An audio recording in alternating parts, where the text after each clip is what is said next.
Bom, vamos nós dando continuidade. A gente já tem uma coisa bem estabelecida que é a seguinte: calor é um processo que só acontece quando existe diferença de temperatura. Então, a energia térmica só se propaga de um lugar para outro quando entre esses dois pontos houver uma diferença de temperatura. Mas a questão que surge agora é a seguinte: quando um sistema perde ou recebe energia térmica, qual o efeito que essa perda ou recebimento de energia térmica vai ter sobre esse sistema? Por exemplo, quando eu coloco um cubo de gelo, vamos supor que está a menos 10 graus, dentro de uma xícara de água que está, vamos supor, inicialmente a 30 graus. A gente sabe que, em virtude da diferença de temperatura, vai haver um fluxo de energia térmica da água para o gelo. Inicialmente, a água então vai perder energia térmica. Inicialmente, o gelo vai receber energia térmica. Qual o efeito que essa perda de calor da água vai ocasionar na água? Qual o efeito que esse recebimento de calor no gelo vai ocasionar no gelo? A gente sabe da nossa experiência que quando um sistema troca energia térmica com o meio, recebendo ou perdendo, podem acontecer duas coisas. Né? A substância pode variar de temperatura, seria o que aconteceria muito provavelmente com a água. A água iria esfriar e a substância pode mudar de fase. Seria provavelmente o que iria acontecer com o gelo. Na verdade, no gelo aconteceria as duas coisas. Ele primeiro iria ganhar energia térmica fazendo ele aquecer até 0 grau. E quando chegasse a 0 grau, ele iria mudar de fase. Então, em resumo, em síntese, quando um sistema troca energia térmica com outro, duas coisas podem acontecer com esses sistemas que estão recebendo ou perdendo energia térmica. Eles podem variar de temperatura, para mais ou para menos, aquecer ou esfriar, ou eles podem mudar de fase. Né? Então, a gente costuma denominar o calor que produz mudança de temperatura como calor sensível. E aquele calor que produz mudança de fase, a gente costuma denominar de calor latente. Ok? Então, a partir de agora, ao se falar em calor sensível, você vai entender, é um processo, está acontecendo troca de energia térmica, mas essa troca de energia térmica está sendo responsável apenas por uma mudança de temperatura do sistema. Certo? Isso é calor sensível. Quando o processo de transferência de energia térmica tiver como efeito gerar uma mudança de fase, aí esse processo será chamado de calor latente. Coloquei aqui do lado um gráfico porque ele ilustra uma situação que é muito interessante quando se trata de substâncias puras. Em substâncias puras, calor sensível e calor latente nunca acontecem ao mesmo tempo. Isso quer dizer o quê? Quer dizer que em substâncias puras, sempre que o calor estiver produzindo uma mudança de temperatura, não estará ocorrendo mudança de fase. E toda vida que estiver havendo uma mudança de fase, não estará ocorrendo mudança de temperatura. Então esse gráfico ilustra isso muito bem. Eu tenho aqui na vertical um eixo que representa a temperatura do sistema e aqui na horizontal um eixo que representa a quantidade de energia térmica que entra no sistema. Então perceba que inicialmente o sistema estava aqui numa temperatura abaixo de zero. Né? Vamos supor que aqui seja medida em Celsius, então abaixo de 0 graus Celsius. Esse sistema então começou a receber calor e a temperatura dele começou a subir. Começou a subir até chegar nesse ponto. Quando chega nesse ponto, eu continuo injetando energia térmica, mas a temperatura dele se mantém em zero até aqui. Ou seja, nesse trecho 1 ocorreu uma mudança de temperatura. Nesse trecho 2 ocorreu uma mudança de fase.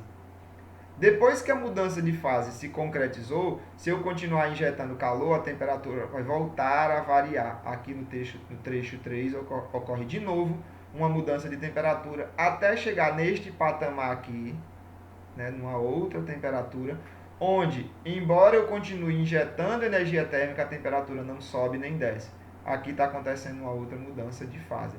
Então, é um fato bem estabelecido para substâncias puras e que a gente tem que fazer uso disso de forma muito inteligente toda a vida que a gente for resolver problemas. Lembrar que calor sensível sempre acontece separadamente de calor latente. Então, voltando para o caso, por exemplo, de um bloco de gelo que você coloca dentro de uma xícara de água quente, olha só para o gelo. O gelo está absorvendo energia térmica. Então, o gelo estava inicialmente a menos 10 graus, ele começa a absorver energia térmica. Essa energia térmica não vai derreter o gelo imediatamente. Por quê? Porque o gelo está a menos 10 graus. E gelo não derrete a menos 10 graus. Né? Na nossa pressão ambiente aqui, o gelo vai derreter só a zero. Então, se está a menos 10 e começa a receber energia térmica, essa energia térmica vai ser entregue por meio de um processo de calor sensível. Ela vai produzir só uma mudança de temperatura. Então, o gelo vai aquecer, até chegar a 0 graus. Quando o gelo chegar a 0 grau, aí sim, 0 grau é a temperatura em que o gelo derrete. Se eu continuar injetando energia térmica nesse sistema, essa energia térmica agora será calor latente, porque ela vai fazer o gelo derreter. E enquanto o gelo estiver derretendo, a temperatura fica parada no 0 grau. A temperatura fica paradinha no 0 grau, até todo o gelo se derreter. Por isso que a gente diz que a gente pode ter água e gelo a 0 grau.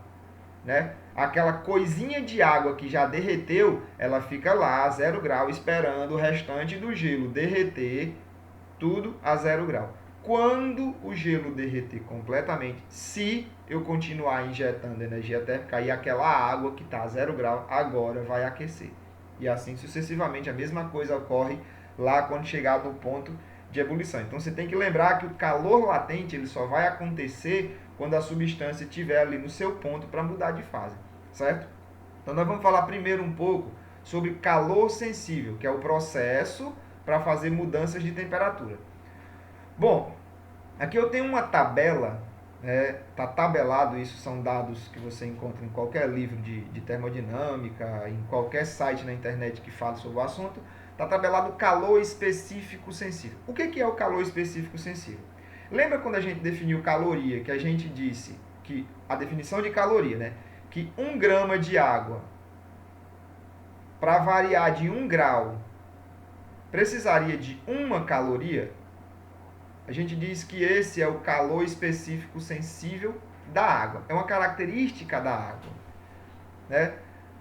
A água é uma substância que, para cada grama dela variar 1 grau, a gente precisa de 1 caloria.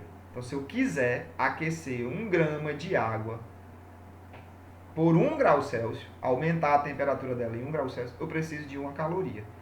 Eu preciso injetar 1 caloria. Se eu quero que esse mesmo grama de água esfrie 1 grau Celsius, então eu tenho que retirar 1 caloria. O fato é que isso aqui é um número fixo para a água.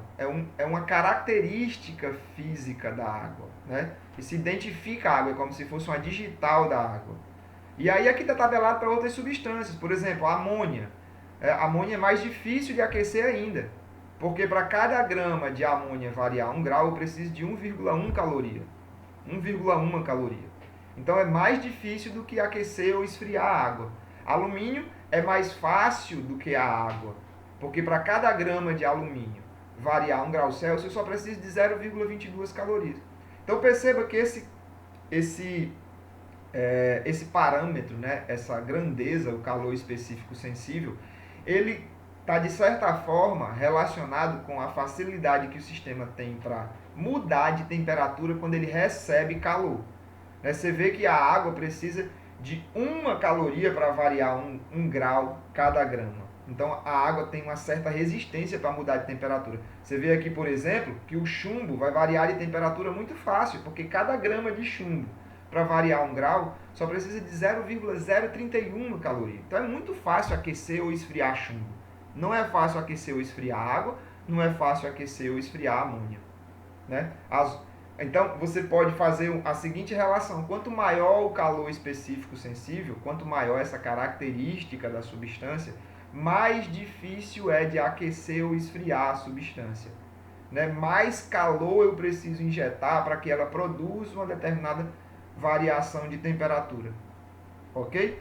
Essa primeira coluna aqui expressa simplesmente esses mesmos números, né? Esses mesmos valores, só que na unidade de medida de joule por quilograma. Aqui está dizendo, então, por exemplo, que a água, né, para que 1 kg de água varie 1 grau, né, eu preciso de 4.200 joule.